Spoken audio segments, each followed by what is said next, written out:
नहीं बोर ना हो सर, अंग्रेजी अंग्रेजी है जी। शालवी साहब शुरू करिए अंग्रेजी।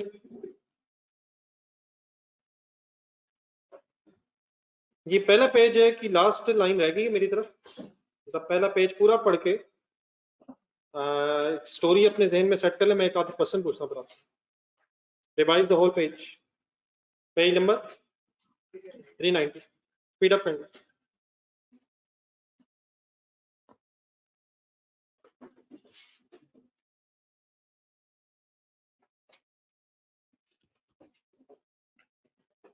What is the definition of the lease contract?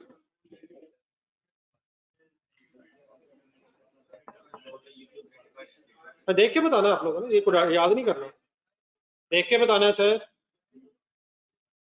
Right to control the use of an for a period of time in exchange for consideration. For a period of time means lease term है, in consideration का मतलब मेंटल्स है। पहला उसमें जो question address हुआ है कल तक वो था कि एसेट आइडेंटिफाइड हो। जो डेफिनेशन में लिखा हुआ है कि एसेट आइडेंटिफाइड होना चाहिए, तो एसेट आइडेंटिफाइड कब होता है कब नहीं होता, इस पे बहस हुई है। तो सबसे पहले जो पैराग्राफ ए था उसमें लिखा होता है आइडेंटिफिकेशन कैन बी एक्सप्लिसिट भी हो सकती है, इम्प्लिसिट भी। जरा पैराग्राफ पढ़ लो। एक्सप्लिसिट कब होगी, इम्प्लिसिट कब होगी?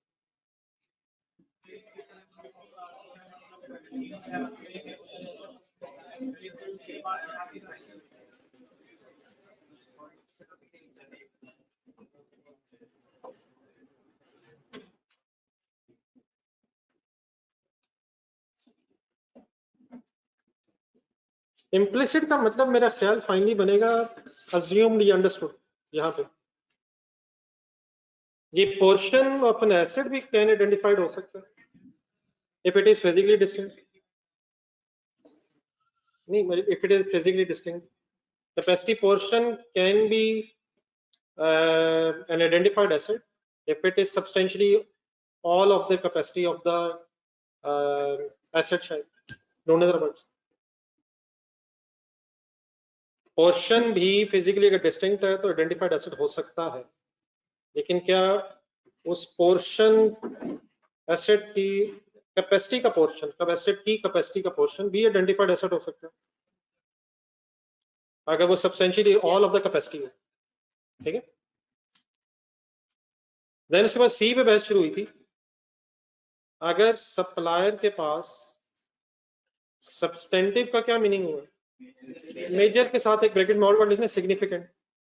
मटेरियल अकाउंटिंग में अगर टर्म यूज किया मटेरियल सिग्निफिकेंट। अगर सप्लायर के पास सिग्निफिकेंट राइट ऑफ सब्स्टिट्यूशन है तो फिर एसेट आइडेंटिफाइड कंसिडर नहीं होगा। उसके पास राइट ऑफ सब्स्टिट्यूशन सब्सटेंटिव कब कंसिडर होगा? जब दो कंडीशंस मीट हो जाएंगी, प्रैक्टिकल एबिलिटी टू सब्स्टिट्यूट हो जाए और इस सब्स्टिट्यूशन से उसे को फायदा भी हासिल हो रहा हो। अगर ये दोनों पॉइंट्स अप्लाई हो जाए तो उसका मीनिंग क्या होगा? एसेट आइडेंटिफाइड नहीं है का मतलब क्या होगा? लीज ना होने का मतलब क्या है? IFRS 16 पर अप्लाई नहीं होगा। सिंपली रेंट जिस तरह होता है, रेंट के treatment no right of use, no lease receivables, इधर सिंपली रेंट एक्सपेंस बनेगी, रेंट इनकम बनेगी without any application of low value asset, short term lease. ये बहस कब होगी? जब पहले लीज कॉन्ट्रैक्ट होगा तो बहस होगी कि लेसी कैसे सोचेगा, लेसर कैसे सोचेगा। लेकिन अगर एक कॉन्ट्रैक्ट में लीज ही ना निकली तो फिर ये स्टैंडर्ड अप्लाई नहीं होगा। फिर वो नॉर्मली जिस तरह भी कोई खर्चा रिकॉर्ड हो सकता है या कोई इनकम रिकॉर्ड हो सकती है वैसे। नहीं, नीचे दो एग्जांपल्स पढ़ी थी, एग्जांपल्स मेरा ख्याल क्लियर होगी शायद पढ़नी। उसमें सेकंड एग्जांपल का दूसरा paragraph, if the right of supplier is considered to be substantive based on above criteria, the asset is not identified and thus there is no lease. Then एक important note लिखा हुआ है जो शायद exam point of view से चलना significant है या रियल लाइफ से पढ़ के देखा। If it is difficult to determine whether a supplier's right to substitute is substantive or not, क्या मतलब? अगर ये मुश्किल है कि पता नहीं चल रहा कि सप्लायर का राइट सब्सटेंटिव है या नहीं है, फिर हम क्या अज्यूम करके बात खत्म कर देंगे? राइट सब्सटेंटिव है या नहीं है? क्या मतलब बना इसका? फिर एसेट आइडेंटिफाइड होगा, लीज है। अगर ये मुश्किल हो जाए, ना समझ आ रहा हो, ये definitely exam point of view से नहीं है। अगर practically speaking terms and condition of the contract से सही आइडेंटिफाई ना हो कि ये सब्सटेंटिव राइट ऑफ सब्स्टिट्यूशन है या नहीं, तो फिर ये स्टैंडर्ड कहता है, फिर उस वजह से इस एसेट को लीज्ड एसेट्स में से ना निकालें, फिर ये अज्यूम कर लें कि राइट सब्सटेंटिव नहीं है, एसेट देयरफॉर आइडेंटिफाइड है और लीज है, स्टैंडर्ड अप्लाई करें। ठीक है, अच्छा चलो आगे। इसके एंड में एक लाइन लिखी हुई असल में एक हेडिंग है जो नेक्स्ट डिस्कशन है। वापस ऊपर डेफिनेशन में जाएगा, नहीं एक डेफिनेशन ऊपर, उस डेफिनेशन में हमने कौन सी चीज समझने की कोशिश की है। अब उसी डेफिनेशन में वर्ड्स है right to control the use of an asset. Right to control पे आप कि कब कस्टमर के पास, कस्टमर कौन होता है? जिसने अल्टीमेटली लेसी बनना है, कब ये कंसिडर किया जाएगा कि उसके पास right to control the use है। हेडिंग पढ़े लास्ट, does the customer, जिसने अल्टीमेटली लेसी बनना है, has the right to control the use of asset. अब कौन सा सवाल उठा है जिसे एड्रेस कर रहे हैं? किसके पास? कस्टमर के पास। क्या कस्टमर के पास right to control the use of an asset है या नहीं है? हमें कैसे पता चलेगा? नेक्स्ट पेज पर जी, ऑनलाइन स्टूडेंट साथ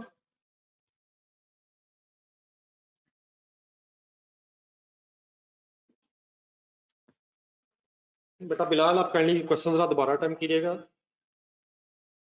ना क्वाड्स में जीआरवी ली है, क्वाड्स में तो जीआरवी ली नहीं है। जो क्वाड्स में किया है एग्जैक्टली वही शालीमार में किया है। शालीमार और क्वाड्स में तो मेरा ख्याल है फर्क ही कोई नहीं है, सवाए इसके कि शालीमार और आसान था, और जो उसके नीचे किया है वो भी वही किया है जो करते रहे, लेकिन वो क्वाड से डिफरेंट है। नीचे मेरा ख्याल है सेकंड क्वेश्चन में जीआरवी भी है और यूआरवी भी है, जो लेसर के लिए दोनों रेलिवेंट होंगी। क्वाड्स में जीआरवी रेलिवेंट ही नहीं थी क्योंकि लीस्ट टर्म 5 साल हो गई, और डेफिनेटली लेसी के लिए इसलिए जीआरवी रेलिवेंट नहीं थी क्योंकि वो एक्सपेक्ट नहीं कर रहा होगा कि उसने देने हैं। ये वही उसी तरह का पॉइंट था जिस तरह वो डिटोल वगैरह में आता था। जी, डिटोल वगैरह में भी बहस हुई। तो बिलाल साहब जरा काइंडली दोबारा देख लें, आप सही तरफ नहीं जा रहे।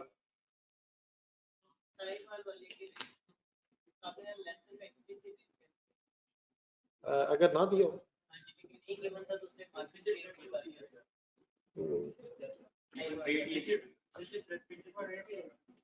मैं देख लेता हूँ।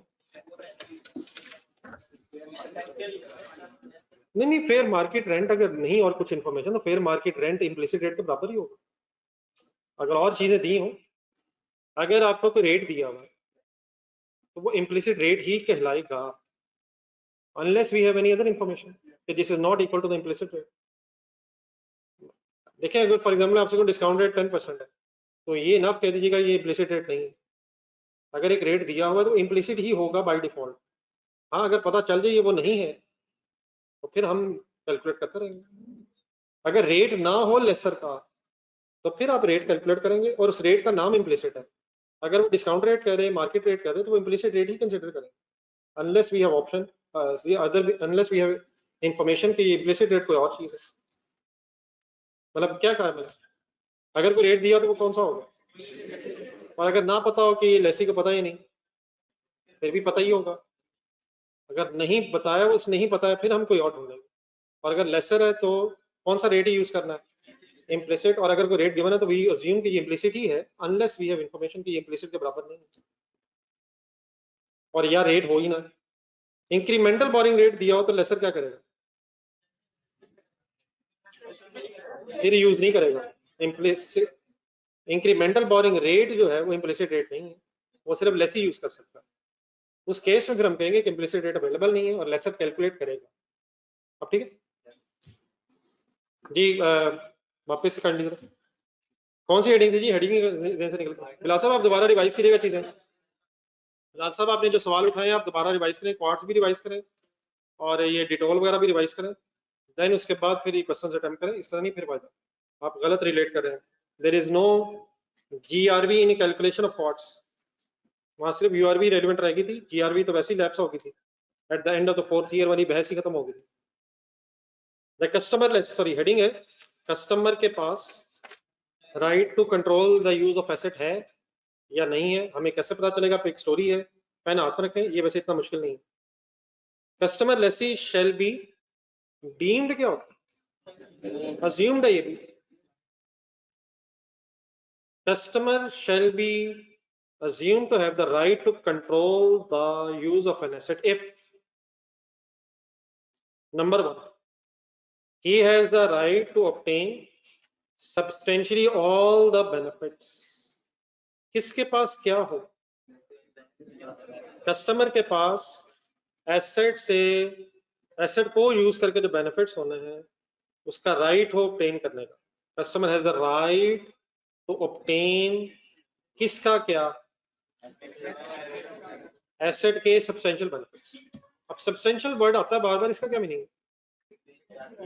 Major benefits, significant benefits, more than नहीं। अब परसेंटेज असल में स्टैंडर्ड मीनिंग है, लेकिन सब्सटेंशियली मींस ज्यादा, मेजर, सिग्निफिकेंट, मोर देन काफी सारे। बस अगर 99% बेनिफिट्स हैं तो क्या सिग्निफिकेंट हो जाएंगे? अगर 51 हो कह देंगे, लेकिन हमारा सब्सटेंशियल। एंड वर्ड का मीनिंग यहाँ के has the right to direct the use of, इस एसेट ने कहाँ जाना है, किस तरह इस्तेमाल होना है, ये फैसला भी किसका हो? लेसी का। एग्जांपल्स अभी आ रही है इंशाल्लाह, वो एक्सप्लेन हो जाऊंगा, कर दूंगा मैं। तो लेसी के पास कौन से दो राइट्स हैं? सब्सटेंशियली बेनिफिट, सब्सटेंशियल बेनिफिट्स का भी राइट हो, और एसेट ने कैसे इस्तेमाल होना है, किधर होना है, किधर नहीं होना, एसेट किधर जाना है, अगर फॉर एग्जांपल गाड़ी है उसने किधर जाना है, किधर नहीं जाना, ये भी अगर राइट, ये भी डिसाइड करने का राइट कस्टमर का है। तो देन ये दोनों पॉइंट्स अगर अप्लाई हो गए तो हम क्या अज्यूम करेंगे? वर्ड्स बोले, कस्टमर के पास right to control the asset है। अब इन्हीं दो पॉइंट्स को हमने इंशाल्लाह के करके डिस्कस करना है।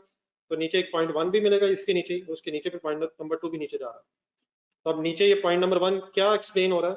ये जो पहला पॉइंट आया है, नहीं, अब यही जो पहला पॉइंट है एक्सप्लेन हो रहा है। द राइट टू सब्सटेंशियली, हमें कैसे पता चलेगा कि customer has the right to obtain substantially all the benefits?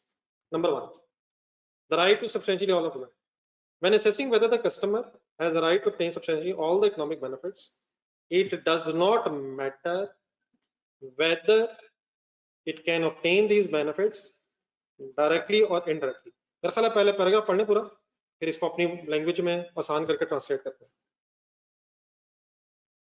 ये मैटर नहीं करेगा कि बेनिफिट्स वो डायरेक्टली ले रहा है या इनडायरेक्टली ले रहा है। This means that entity could obtain the benefit from using the leased asset, अगर खुद यूज करा तो ये क्या कहलाएगा? Direct use. और for example sub leasing the asset, for example आपने कोई गाड़ी लीज पे ली है और आगे आपने लीज पे किसी और को दे दी है, तब जो गाड़ी लीज पे जिसने ली है क्या वो लेसी है? तो वो खुद तो फायदा नहीं ले रहा, लेकिन क्या इनडायरेक्टली वही फायदा ले रहा है? डायरेक्ट फायदा क्या हो जाएगा? खुद इस्तेमाल कर ले। इनडायरेक्ट फायदा क्या हो जाएगा? किसी को देकर रेंटल ले ले। तो अब ये वो क्या जी मैं कौन सा इस्तेमाल कर रहा हूँ, इसलिए मेरे पास राइट टू कंट्रोल नहीं है, ये गलत है। बेनिफिट डायरेक्ट भी हो सकते हैं और इनडायरेक्ट भी हो सकते हैं। अब यहाँ तक रिवाइज कर लें, फर्स्ट लाइन से समझ आता है?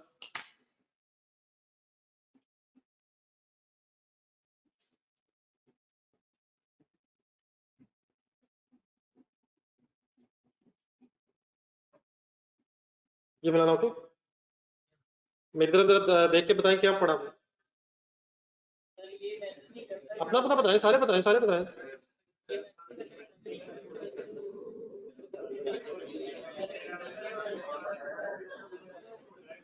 बेनिफिट्स चाहे डायरेक्ट हो चाहे इनडायरेक्ट हो, यही अजीम होगा कि right to control the asset, right to obtain benefits, direct भी हो सकता है, इनडायरेक्ट।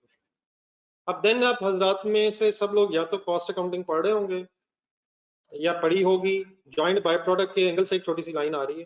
तो एक जॉइंट प्रोडक्ट्स होती हैं, बाय प्रोडक्ट्स होती हैं। जॉइंट प्रोडक्ट्स मेन प्रोडक्ट्स होती हैं, बाय प्रोडक्ट्स मेन नहीं होती हैं, सेकेंडरी सॉर्ट ऑफ होती हैं। Primary products secondary products, insignificant products by products होती हैं, सिग्निफिकेंट प्रोडक्ट्स जॉइंट प्रोडक्ट्स होते हैं। इतना जेन में आगे अब पढ़ना, ये पहला पैराग्राफ ही, उसके third line, the phrase all of the economic benefits refer to the benefits from both the primary and, it means अगर all of the benefits की बात हो रही है तो किसका फायदा भी कौन उठाए और किसका फायदा भी कौन उठाए, प्राइमरी बेनिफिट, प्राइमरी प्रोडक्ट्स के भी और सेकेंडरी प्रोडक्ट्स के बेनिफिट्स दोनों कस्टमर ही अगर उठाएगा तो ये सब्सटेंशियली ऑल द बेनिफिट्स होंगे।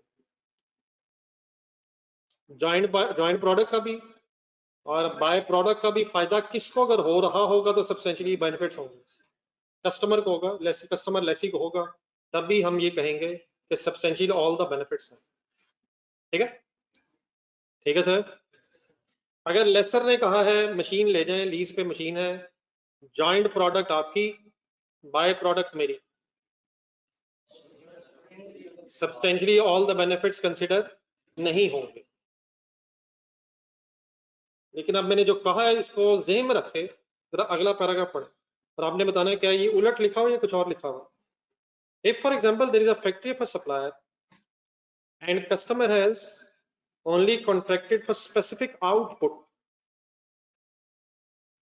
and the remaining output belongs to other customers, then one specified customer do not have a right to substantially all the benefits, which means asset is not in control of the customer and therefore there is no lease, it is simply a, देखिए for example concentration, जरा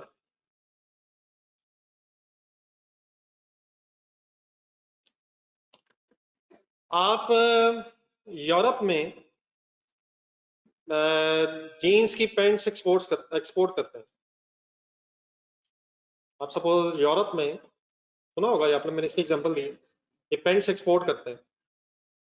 एक ये है कि अपनी jeans की pants बनाने की फैक्ट्री लगा लें, एक ये भी हो सकता है कि किसी लोकल फैक्ट्री से जहां मैन्युफैक्चरिंग हो रही है उनसे परचेज करके एक्सपोर्ट कर दें। परचेज करके एक्सपोर्ट करेंगे तो ये शायद ट्रेडिंग कहलाएगी, लेकिन क्या मैन्युफैक्चरिंग भी हो सकती है? अब फर्ज करें आपने ट्रेडिंग ऑप्शन को ऑप्ट किया, आपने किसी पाकिस्तान में किसी लोकल फैक्ट्री वालों से कॉन्ट्रैक्ट किया कि मुझे 1000 पैंट्स जो है वो बना के देना।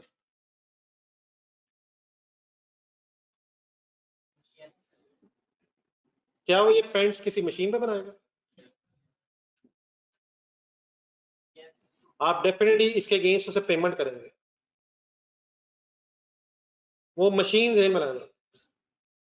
क्या वो मशीन आपने लीज पे ली हुई है? यार आपके लिए इस्तेमाल हो रही है।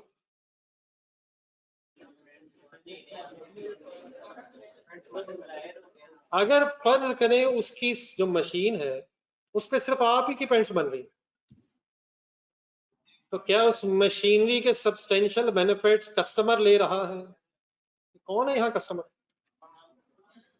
तो फिर ये लीज बन जानी है। लेकिन अगर उस मशीन की कैपेसिटी है 5 लाख पैंट्स बनाने की और 1000 हमने पैंट्स सिलवा ली हैं, तो अब सब्सटेंशियली ऑल द बेनिफिट्स हमारे नहीं है। ये सभी लीज निकल आनी है। अगर हम इन वर्ड्स को गौर से पढ़ें, लीज होती क्या है? एसेट किसी का है, फायदा कौन उठा रहा है? एसेट था उस फैक्ट्री वाले का। अगर सारा फायदा यही कस्टमर उठाई जा रहा है तो क्या ये मशीन एक आइडेंटिफाइड एसेट है? वो कैसे? एक्सप्लिसिटली भी हो सकती है और इम्प्लिसिटली भी हो सकती है। एक्सप्लिसिटली कब हो सकती है? इसी मशीन पे बनाऊंगा। इम्प्लिसिट कब हो सकती है? एक ही गरीब के पास मशीन है। क्या right to obtain substantial benefits आपके पास ही है? अगर है तो ये क्या बन जाना था? लेकिन अगर आप भी पैंट सिलवा लेते हैं और भी सिलवा लेते हैं और आप सब्सटेंशियली आउटपुट नहीं ले रहे हैं, तो देन फिर आप सिंपली ये सर्विस कॉन्ट्रैक्ट समझेंगे, देन आपसे लीज कॉन्ट्रैक्ट नहीं समझेंगे। आपको वर्ड्स मेरे समझ आई हैं? आए जरा दोबारा पैराग्राफ पढ़। यार हमने तो सोचा था कि लीज अगर एसेट ओनरशिप में होगा तो लीज होती है, बहस खत्म होगी भी।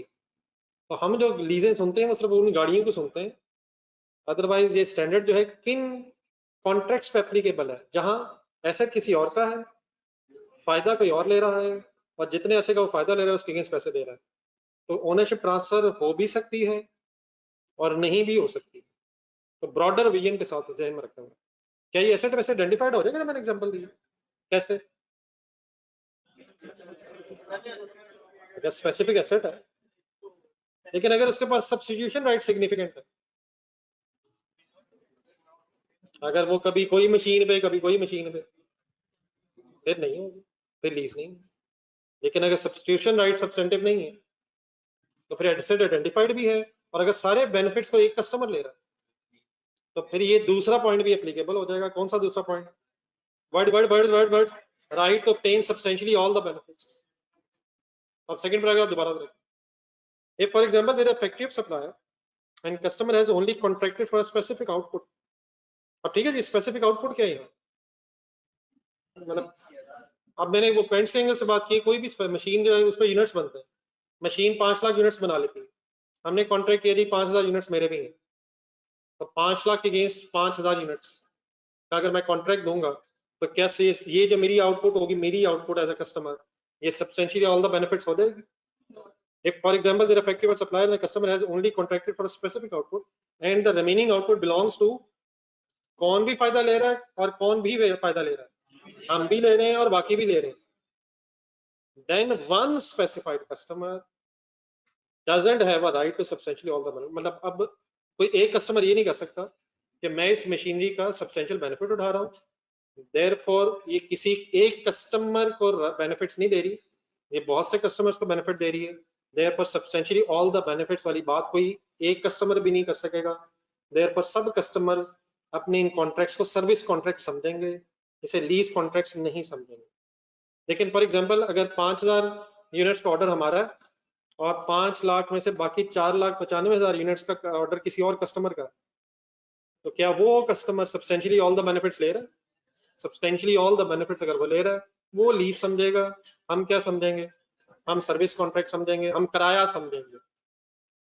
हम जो चीजें बनवा रहे हैं उसके अगेंस्ट हम किराया सॉर्ट ऑफ दे रहे हैं।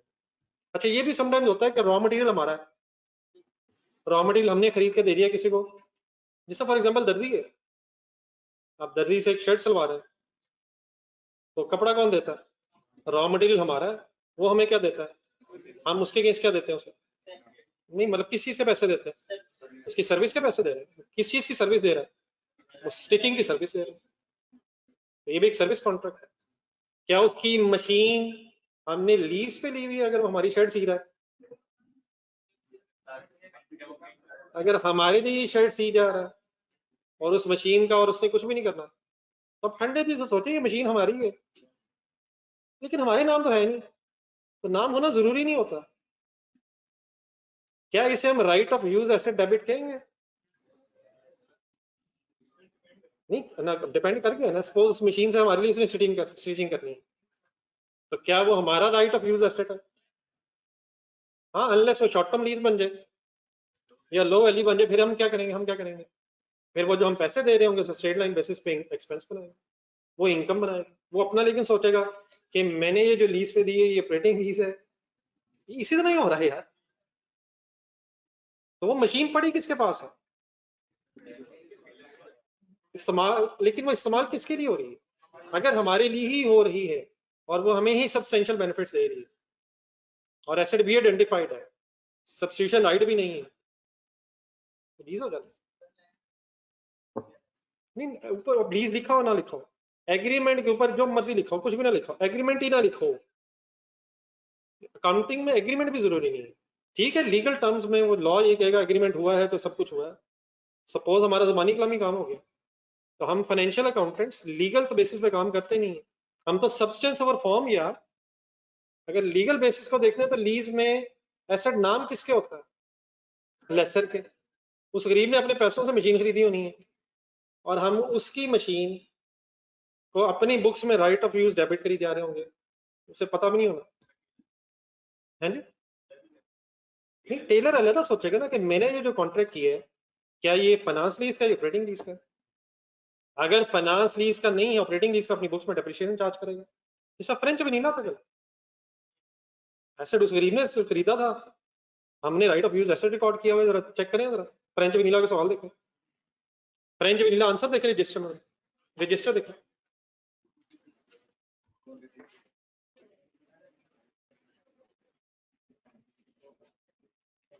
फ्रेंच वनीला में लेसर की काउंटिंग कैसे शुरू हुई है?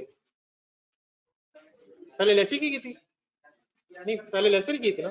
लेसर ने अपनी बुक्स में एसेट रिकॉर्ड किया और क्या डिसीजन लिया, ऑपरेटिंग है या फाइनेंस है, अकाउंटिंग करते जा। लेसी ने क्या किया?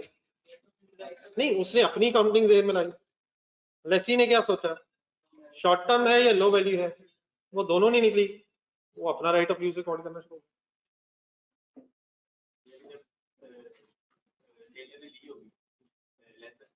नहीं नहीं, अगर उसने भी लीज कराई तो वो भी शुरू हो जाएगा। नहीं नहीं, तो ठीक है, वो भी करेगा, वो अपना राइट ऑफ यूज करेगा, हम अपना करेंगे। अब उससे सॉर्ट ऑफ सब लेट की हुई है, वो जो यूज कर रहा है किसके लिए यूज कर रहा है, हमें उसका फायदा मिल रहा है, सब्सटेंशियली हमें फायदा मिल रहा है, उसे कैसे फायदा मिल रहा है, उसे हमसे रेंटल में उसने सब लीज की, वो इनडायरेक्टली फायदा ले रहा है, हम शायद डायरेक्ट फायदा कौन ले रहा है, हम ले रहे हैं या वो ले रहा है? वो तो नहीं, मतलब वो जो बना रहा है वो तो हम उससे फायदा उठा रहे हैं मशीन का, लेकिन वो हमसे फायदा कैसे ले रहा है, पैसे लेगा, तो वो भी उसको सब लीज, हम अपनी लीज। यार लीज तो वो होती है जिसमें एसेट की ओनरशिप ट्रांसफर हो जाए, ये भी तो जरूरी नहीं होता, ओनरशिप में और may not transfer, purchase option जरूरी होती है, ये भी जरूरी नहीं है, तो कब हो जाती है lease? right of control, right to control the use of an asset, right to control the use of an identified asset for a period of time against consideration. I hope मैं तंग नहीं कर रहा यार, ये एक इंपॉर्टेंट नोट पढ़े, बल्कि इंपॉर्टेंट नोट से पहले सेकंड पैराग्राफ समझ आ गया क्या? सेकंड पैराग्राफ पे क्रक्स क्या है, crux of the story.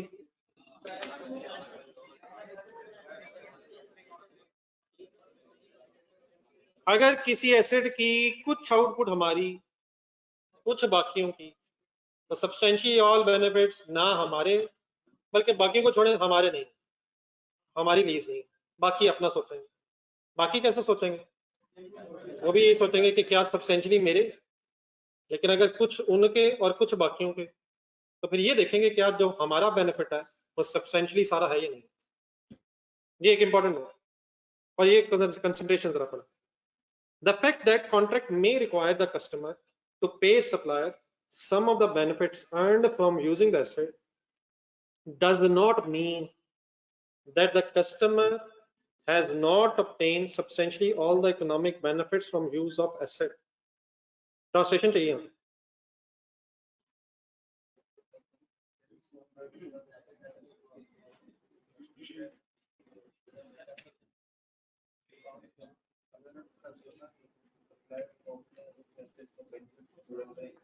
Supplier कहता है 5 लाख यूनिट्स इससे बनने हैं एक साल में, 5 लाख में से 50,000 यूनिट्स मैं लूंगा मुआवजे के तौर पे। डजंट मीन्स क्या कि customer has not obtain substantially 5 lakh units बनाए, मुआवजे के तौर पे पैसों की बजाय सपोज यूनिट्स देने हैं, तो क्या इस केस में ये अज्यूम होगा कि सब्सटेंशियली बेनिफिट सारे कस्टमर के हैं? मैंने तो थोड़ी देर पहले कुछ और नहीं कहा था।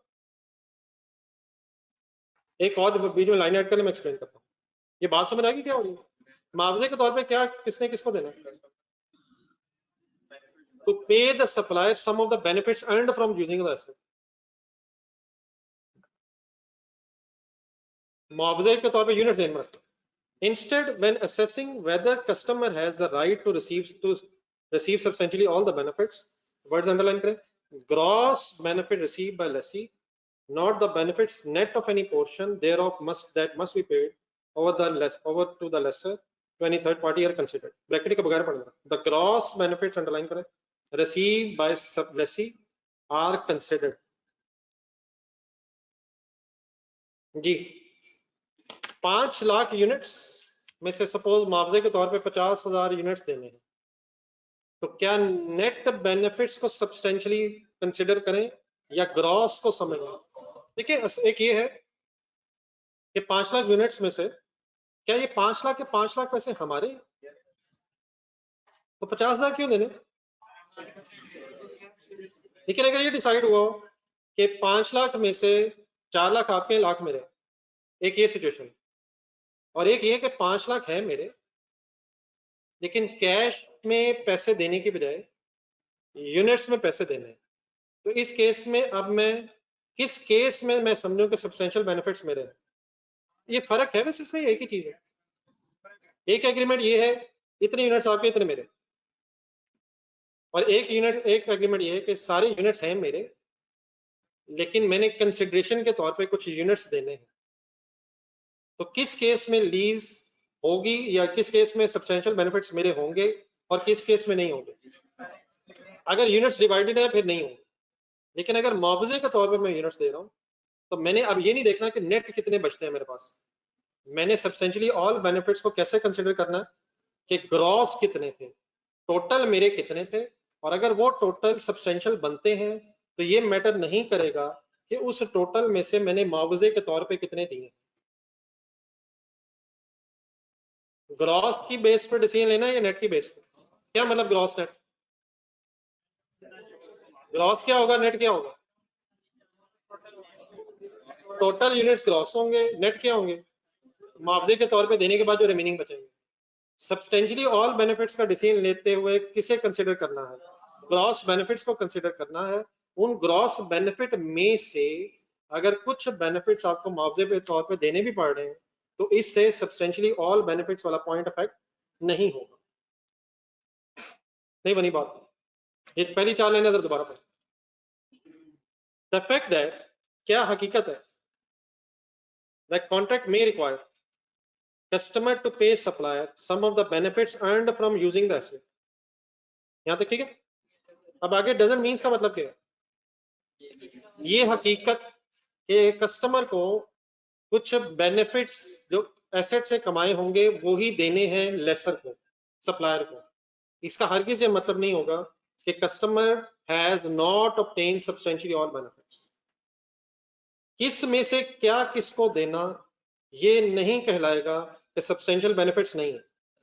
किस में से, बेनिफिट्स अर्न्ड में से कुछ बेनिफिट्स सप्लायर को दे देना ये नहीं कहलाएगा कि सब्सटेंशियल बेनिफिट्स कस्टमर के पास नहीं है. फैसला कैसे होगा? Instead, when assessing whether the customer has the right to obtain substantial benefits, gross benefits should be considered. कौन से बेनिफिट्स कंसिडर करने हैं? देने से पहले वाले या देने के बाद वाले? बेनिफिट्स से सप्लायर को देने से पहले जो आपके पास बेनिफिट्स हैं, अगर वो बेनिफिट्स एसेट के सब्सटेंशियल बेनिफिट्स हैं तो आपका right to control the use of asset है. क्लियर हो गया? प्लीज एक पैराग्राफ और बीच में एक लाइन और ऐड कर लें. If any of the portion of the benefits are to be paid to the supplier or some other party. Supplier ये भी कह सकता है मेरे ब्याह पे मुझे मेरे की बजाय किसी मेरी सब्सिडी कंपनी को दे दें, किसी एसोसिएटेड कंपनी को दे दें. तो या सप्लायर को बेनिफिट्स जाने हैं मुआवजे के तौर पे या उस किसी थर्ड पार्टी को जाने हैं. This portion is simply treated account for as consideration paid to the paid for the lease means bracket पढ़े जरा. ये मुआवजा क्या कहलाएगा? ये लीज पेमेंट्स है. कौन सा फैसला करते हुए कौन से बेनिफिट्स देखने हैं? सब्सटेंशियल ऑल द बेनिफिट्स का फैसला करते हुए ग्रॉस बेनिफिट्स देखने हैं, और अगर उन ग्रॉस बेनिफिट्स में से आप कुछ पे कर रहे हैं तो उन्हें लीज पेमेंट्स की तरह अलग कंसिडर करना.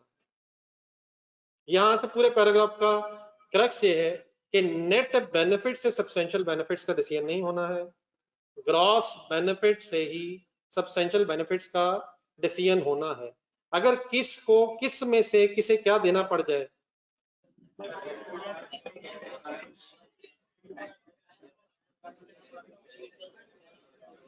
तो इसका क्या मतलब नहीं होगा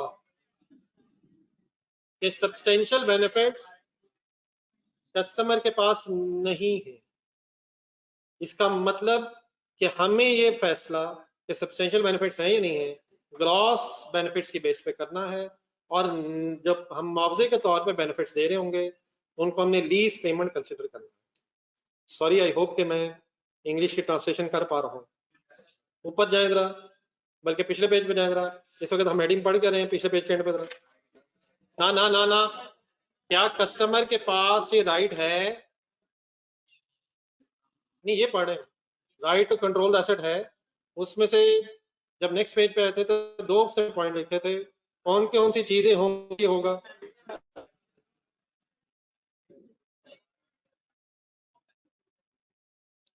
देन दूसरा इसमें पॉइंट था ऊपर, पॉइंट नंबर 2, ही हैज, कौन ही has? Customer has the right to direct the use of asset. नीचे उसी को एक्सप्लेन किया गया, आगे नीचे जी ऑनलाइन स्टूडेंट्स में साथ ही सर। सॉरी, ये आखिरी पैराग्राफ, आखिरी झटका रह गया, उसके नीचे एग्जांपल। ये ऑनलाइन स्टूडेंट्स बता दें यहाँ तक क्लियर? क्या पढ़ने लगा हूँ जरा बता दें। Heading the right to direct the use. The customer is assumed to have a right to direct the use of an asset if, अब नीचे दो आ रहे हैं। अब क्या नीचे पढ़ने लगे हैं, इससे पहले कि हम नीचे पढ़े ऊपर हेडिंग से क्या समझ रहा है? हम कब ये अज्यूम करेंगे कि कस्टमर के पास एसेट को, एसेट के यूज को डायरेक्ट करने का कंट्रोल है? असल में इसको समझने के लिए मेरा ख्याल आप एक बस ट्रांसपोर्ट कंपनी ज़हन बनाना। कोई बस ट्रांसपोर्ट कंपनी है और आपने उस कंपनी से उसकी बसेस को रेंट पे लेने का कोई एग्रीमेंट किया है। एक कौन सी कंपनी है? बस ट्रांसपोर्ट कंपनी, जिसके पास काफी बसें हैं। आपने एज ए कस्टमर उसे अप्रोच किया और आपने ये कहा है कि मैं आपसे बसेस, आपकी बसेस को किराए पे लेना चाहता हूँ। Who will be supplier? Bus transport company. Who will be customer? आप कस्टमर। क्या वो बस जो हम उस सप्लायर से लेंगे उसने किधर जाना है, कहाँ जाना है, कैसे उसने इस्तेमाल होना है, ये फैसला हमारा है या उसका होगा? नहीं, अब ये पढ़ने लगे। ये कब कहलाएगा कि इस बस ने शेखुपुरा मुड़ना है, इस्लामाबाद मुड़ना है, सरगोदा जाना है? ये डायरेक्ट का मतलब है, direct, right to direct the use of. इस गरीब ने कैसे इस्तेमाल होना है, किधर किधर इस्तेमाल होना है, इसके अंदर कोई लोग जाया करेंगे, इसके अंदर कोई लगेज की ट्रांसपोर्टेशन होगी, ये खाली लेके जाया करूंगा, ये फैसला कस्टमर का होगा या सप्लायर का होगा? डायरेक्ट किस चीज की डायरेक्शन? यूज की डायरेक्शन की बात हो रही है। अब हम कब अज्यूम करेंगे कि ये फैसला कस्टमर का होगा? ये हम पढ़ने लगे। अब कॉन्टेक्स्ट समझ आ गया? किसको क्या करने का फैसला होने लगा? एसेट को, एसेट के यूज को डायरेक्ट करने का फैसला। तो अगर ये पॉइंट्स हो जाए, अब इसमें से दो पॉइंट्स हैं और इसके दरमियान में एक और लिखा हुआ, if customer has the right to direct. अगर कस्टमर का ये राइट है कि वो डायरेक्ट करे how and for what purpose the asset is used.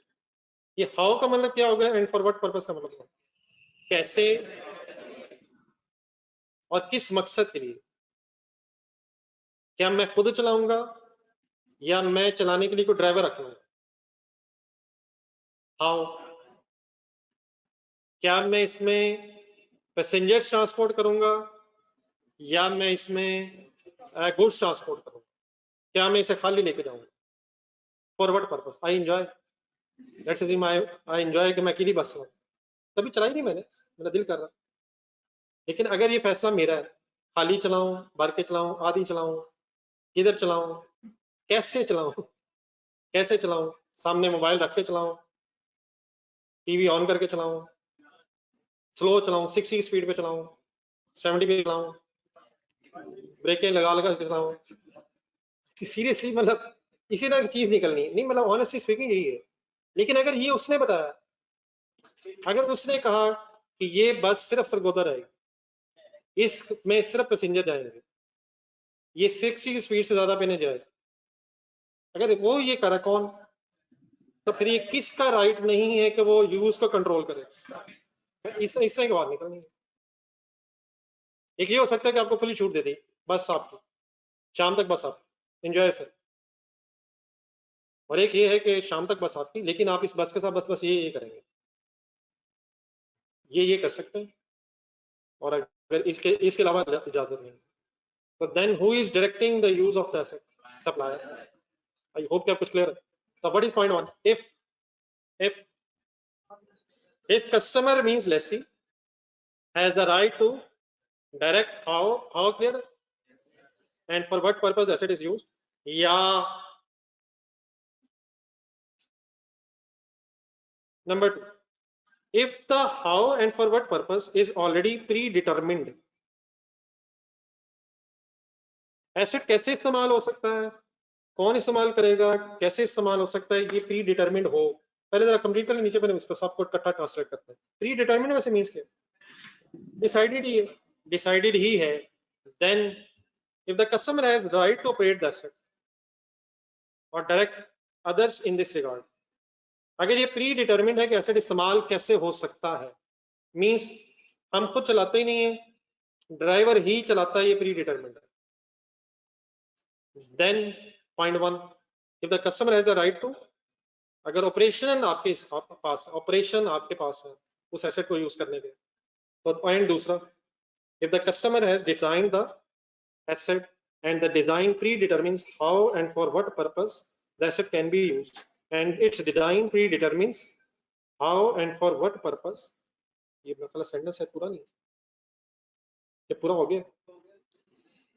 B जरा शुरू करें। if the how and for what purpose is already predetermined, then if the customer designed the asset and its design predetermines how and for what purpose asset is used, मेरा लिखना साफ है, asset can be used। जरा कुछ specialised asset word सुना कभी मेरे साथ आपने? Specialised asset. आप बी का पॉइंट नंबर 2 एक मिनट पढ़ ले, फिर इसे इकट्ठा कर लो। बी का पॉइंट नंबर 2 कहता है किसने डिजाइन किया? कस्टमर ने ही एसेट डिजाइन किया है, ऐसे ही, और वो डिजाइन हुआ ही इस तरह है कि उसमें अंडरस्टूड है कि उसने कैसे इस्तेमाल होना है और किस मकसद के लिए इस्तेमाल होना है। देखिए फॉर एग्जांपल, क्या ऐसे हो सकता है कि एसेट आपने खुद बनाया और उसे लीज करवा लें? अगर एसेट आपने खुद बनाया हो तो क्या उसे आप लीज करवा लेते हैं?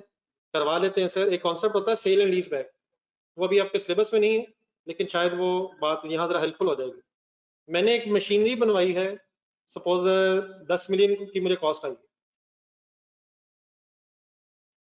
10 मिलियन मेरी कॉस्ट आई है, एंट्री बोलो, machine debit cash credit, machine मैंने बनवाई। देन सपोज मैं बैंक के पास गया, मैंने बैंक से कहा है कि आप यही मशीन जो मैंने बनाई है मुझे लीज कर दें, कंसल्टेशन रखिएगा। तो ये मशीन है किसकी? मशीन है किसकी? मेरी। मैं क्या करूंगा, ये मशीन बैंक को भेज दूंगा।